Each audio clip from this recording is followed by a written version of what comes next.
The $15 bill in Naomi Pierce's hand represented three things: gas to get home, food until Friday, and a choice that would destroy the careful walls she'd built around a life she barely recognized as her own. She stood in the diner parking lot at 2 in the morning, staring at a stranger sitting against the loading dock, and something in his calm, steady gaze told her that whatever happened next would change everything. She didn't know he was the most dangerous man in 3 states. She didn't know his hands had signed orders that ended lives. And she definitely didn't know that her next decision would force him to choose between an empire built on blood and a future he'd stopped believing was possible. All she knew was that someone was hungry, and she remembered what hunger felt like. Hey friends, welcome to Kira's Love Stories. Please subscribe and stay till the end so you can rate this story in the comments. Naomi's shift had ended 20 minutes ago, but her feet still ached from 10 hours of carrying plates and forcing smiles at customers who barely saw her. At 25, she looked older. Exhaustion had carved lines around her eyes and hollowed out her cheeks, making her seem like someone who'd forgotten what rest felt like.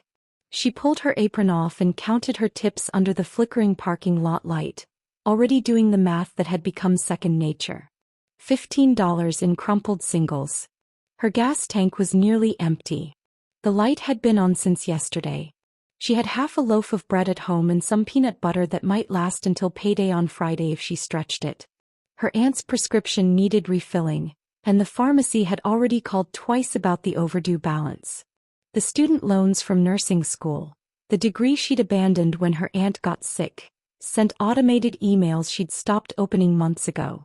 $15 wouldn't solve any of it, but it would get her home tonight and maybe keep her going until tomorrow. She started walking toward her car, keys already in her hand. That's when she saw him. He sat with his back against the concrete wall near the loading dock, knees drawn up, hands resting loosely on his thighs. His coat was torn and stained with something dark.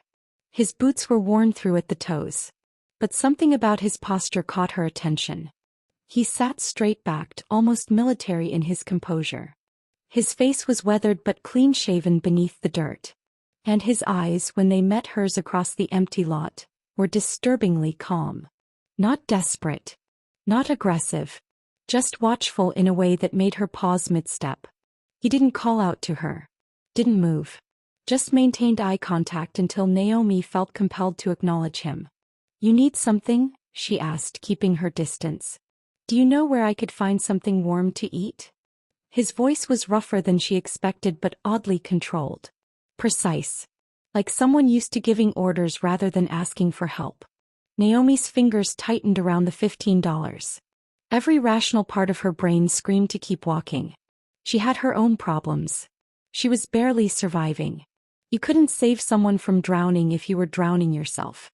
That's what the social worker had told her when she tried to take on more of her aunt's care while working full-time and going to school.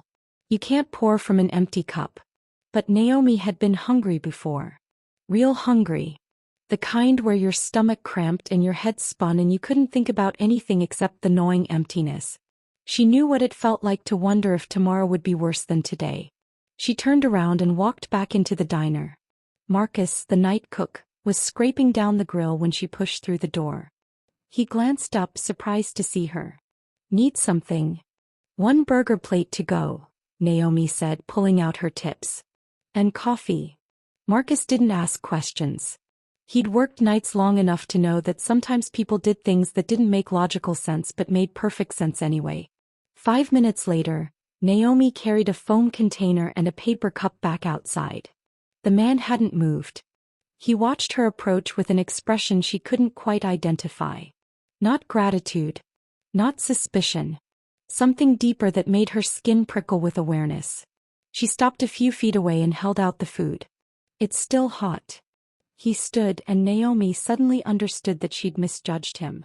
He wasn't just tall, he was powerful beneath the dirty coat.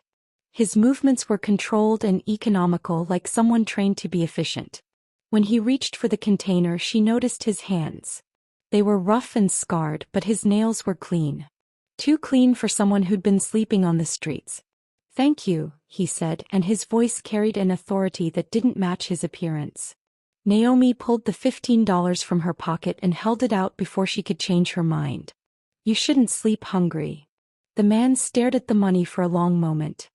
His jaw clenched and something flickered across his face that looked almost like pain. I can't take this. Yes, you can. She pressed the bills into his hand, her fingers brushing against his calloused palm. Just take it. For a moment they stood there in the cold parking lot, connected by $15 and something neither of them could name. Then Naomi pulled back, suddenly aware of how alone they were, how dark the shadows stretched beyond the single flickering light. Be safe, she whispered, then turned and walked to her car.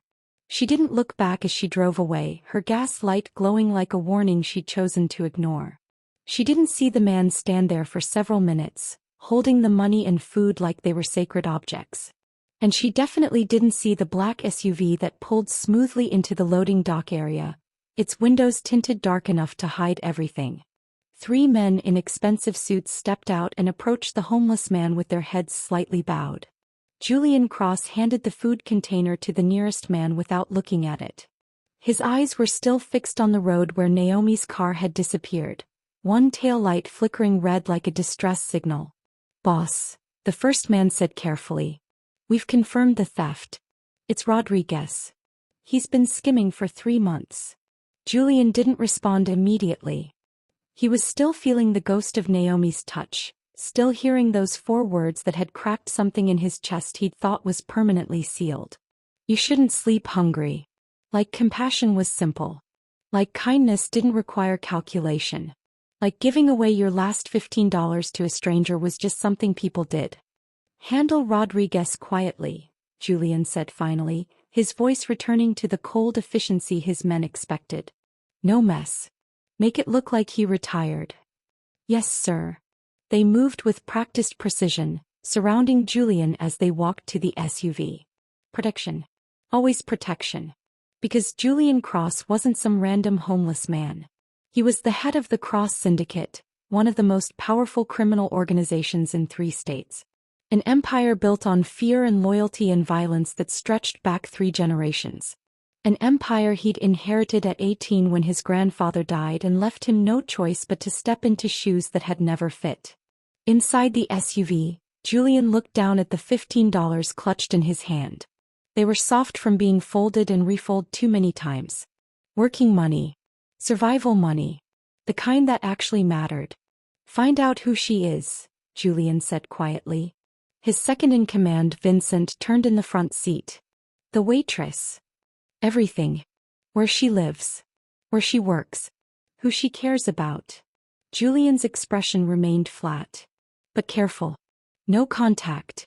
No interference. She doesn't know who I am and I want it to stay that way.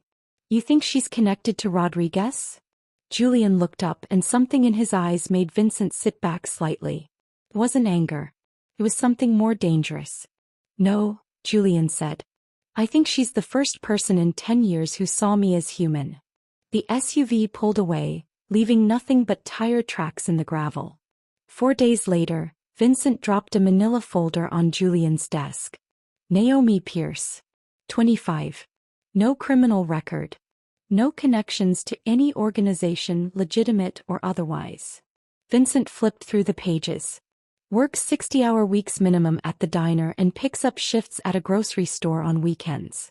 Supporting an aunt with stage 3 cancer. That's where most of her money goes. Student loans from nursing school she dropped out of 2 years ago when her aunt's condition worsened. Julian opened the folder and scanned the contents. Bank statements showing deposits that barely covered rent. Medical bills stacked higher than any reasonable person could manage. A credit score that had dropped from excellent to poor in 18 months. A life built entirely on sacrifice. She gave you her gas money, Vincent said, and even his voice, accustomed to discussing business that would make most people sick, held a note of something like respect. Bank records show she had exactly $15.37 to her name. She gave you all the cash she had. Julian closed the folder carefully. His office overlooked the city from the 35th floor, glass windows that cost more than most families made in 5 years. Below him spread an empire he'd never wanted but couldn't escape. His grandfather had built something terrible and called it legacy. His father was supposed to inherit it, but a car accident when Julian was 12, an accident that investigations quietly concluded wasn't accidental, changed everything. At 18, Julian had sat in this same office while his grandfather explained that he had no choice. Walking away would create a power vacuum. Blood would run in the streets. Families who depended on the organization would be destroyed in the chaos. Legitimate businesses they'd built as fronts would collapse, taking innocent employees with them. So Julian stayed. He learned. He became what his grandfather needed him to be, burying the person he might have been under layers of necessity and cold pragmatism. Until a tired waitress reminded him that kindness still existed in the world. "I'm going back," Julian said. Vincent straightened. "Is that wise?" "Probably not." Julian grabbed his coat, clean and expensive this time. "But I'm going anyway." Julian walked into the diner 3 days later during the afternoon lull. He'd chosen the time carefully, when Naomi would be working but the place wouldn't be crowded. He sat in a corner booth and waited, his heart beating harder than it had during negotiations with men who'd killed for less than a perceived insult. When Naomi pushed through the kitchen door carrying a coffee pot, her eyes swept the room automatically. Then she saw him and froze mid-step. Julian watched the recognition flood her face, followed immediately by something that looked like fear. Not of him personally but of what he might represent. Her instincts were good. She'd looked at him in that parking lot and seen something beneath the surface, and now seeing him here, clean and clearly not homeless, confirmed that her instincts had been right. She approached his table slowly, the coffee pot held in both hands. "You clean up nice," she said, her voice carefully neutral. "So do you," Julian replied. Naomi glanced around the diner. 2 other tables were occupied, both far enough away that conversation would be private.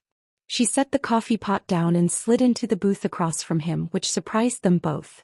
"Who are you?" she asked directly. Julian had prepared several answers. Lies that would protect her. Half-truths that would satisfy curiosity without revealing danger. But she'd given him $15 without asking his name, and somehow that demanded honesty. "Someone who inherited a business I never wanted," he said carefully. "Someone who's been trying to hold something together that probably should have fallen apart a long time ago." "What kind of business?" "The kind I can't discuss in a diner." Naomi studied his face.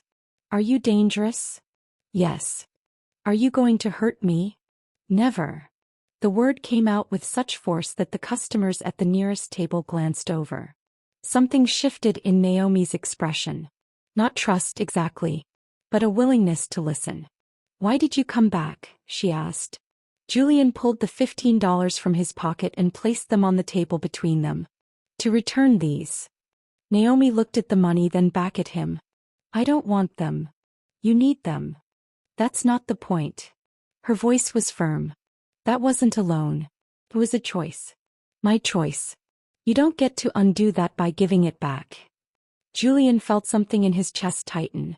He'd negotiated with politicians and criminals, had stared down violence without flinching.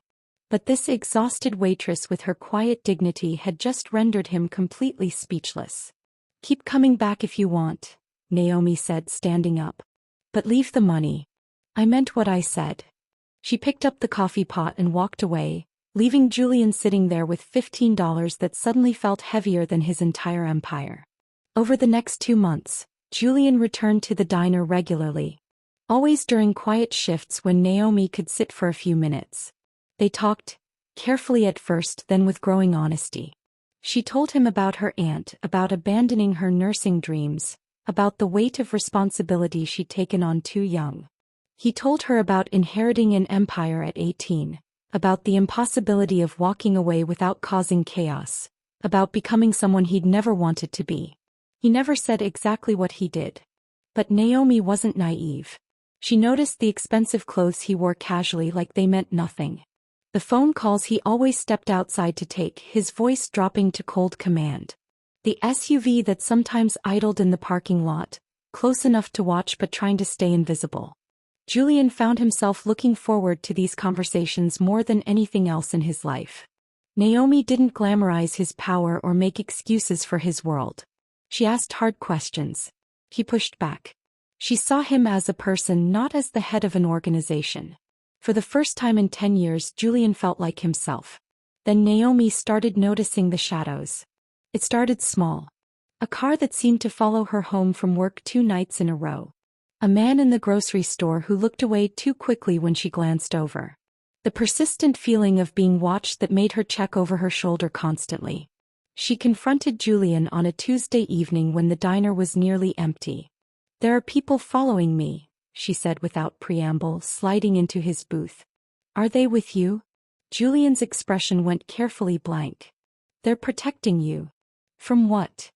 "From anyone who might use you to get to me." Naomi's hands gripped the edge of the table. "What are you, Julian?" He looked at her for a long moment and she saw something in his eyes that made her breath catch. Deep, endless pain that had nothing to do with physical wounds. "I'm the head of a crime syndicate," he said quietly. "My grandfather built it. My father was supposed to inherit it, but he died when I was young. So it became mine. An empire I never wanted but couldn't refuse without starting a war that would have killed people who depended on us." The words hung between them like smoke. "You're a criminal," Naomi whispered. "Yes. You hurt people. I try to minimize harm. But yes. I've made decisions that ended lives. I won't lie about that." Naomi closed her eyes. When she opened them, they were filled with tears. "I can't be part of that world," she said. "I won't build a life in fear. I won't be protected by violence." Julian nodded slowly. "I understand. I don't think you do." Naomi leaned forward. "I'm giving you a choice. Not an ultimatum. Not pressure. Just truth. If you want to keep sitting in my section, if you want to keep having these conversations, you need to choose. This life you inherited or a different one. Me or the empire." Julian's jaw tightened. "That's not a small thing you're asking." "I know. Men depend on you. Families. Businesses. Walking away would make you a target. It would make us both targets." "I know that too." Naomi stood. "But you told me you never wanted this life. You said you inherited something you couldn't refuse. Maybe that was true at 18. But you're not 18 anymore. Every day you stay is a choice you're making." She walked away then, back to her tables and her tired smile and her life that barely held together. Julian sat in that booth for another hour before leaving $200 under his untouched coffee and walking out. Naomi didn't see him for 3 weeks. She told herself it was better this way. Safer. Smart. But every time the door opened, she looked up hoping to see his face. What Naomi didn't know was that Julian was dismantling an empire. Took 6 months of careful planning. Secret meetings with lawyers and accountants. Negotiations with his second-in-command, Vincent, who Julian trusted to transition the organization toward legitimacy. He distributed assets, protected vulnerable people, paid out loyalties, and made arrangements for everyone who depended on him. Then he walked away. Not publicly. Not dramatically. He simply disappeared one night, leaving behind a letter and a restructured organization and the weight of 3 generations. Julian Cross ceased to exist. The man who took his place was his second-in-command, Vincent. Julian later picked to work as a truck driver for a logistics company, and he drove trucks for a regional logistics company. Long hauls across empty highways. Early mornings. Honest work that paid enough to survive, but he didn't go back to the diner immediately. He needed to make sure the transition held, that retaliation wouldn't follow, that Naomi would be safe. 8 months after their last conversation, James Carter walked into the diner at 2 in the morning. Naomi was wiping down tables, exhausted and ready to close. She looked up when the door chimed, and the coffee pot slipped from her hands and shattered on the floor. Julian stood in the doorway. He looked different. Thinner. Worn. He wore a flannel shirt and work boots, and his hands were rough from manual labor. But his eyes were the same. "Hi," he said quietly. Naomi walked straight through the broken porcelain and into his arms. He caught her, holding on like she was the only thing keeping him anchored to the earth. "You chose me," she whispered against his chest. "I chose. Is it really over?" "It's really over." She pulled back just enough to look at his face, searching for the truth. "Are we safe?" "We're safe," Vincent took over. He's transitioning everything legitimate. I'm just a guy who drives trucks now. Naomi laughed, which turned into a sob. You gave up everything. No, Julian said, cupping her face in his rough hands. I finally gained everything that matters. 6 months later, Naomi sat on the steps of their small apartment watching the highway traffic. It wasn't much, 2 bedrooms, cheap rent, nothing special. But it was theirs, chosen freely without fear or obligation. Julian sat beside her, his hand finding hers like it always did. Honest work. A future they'd built together. Do you miss it? Naomi asked. The power. Julian was quiet for a moment. I miss feeling like I could protect people. But I was protecting them from a system I was perpetuating. That's not protection, that's just survival. And now I matter because of who I am, not what I control. Naomi leaned against his shoulder. That's better.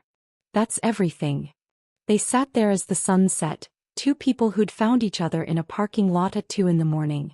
2 people who'd been brave enough to choose the harder path because it was the right one. Because true wealth isn't measured in what you control. It's measured in what you're willing to sacrifice for what actually matters. Naomi had given a stranger her last $15 and showed him that redemption was still possible. And Julian had given up an empire to prove that who you choose to be matters infinitely more than who you were forced to become. Sometimes the greatest strength isn't holding on to power. It's having the courage to walk away from it. That's the only lesson that really matters. What do you think about this story? Can you leave an empire you have built for years for the love of your life? Let me know in the comments.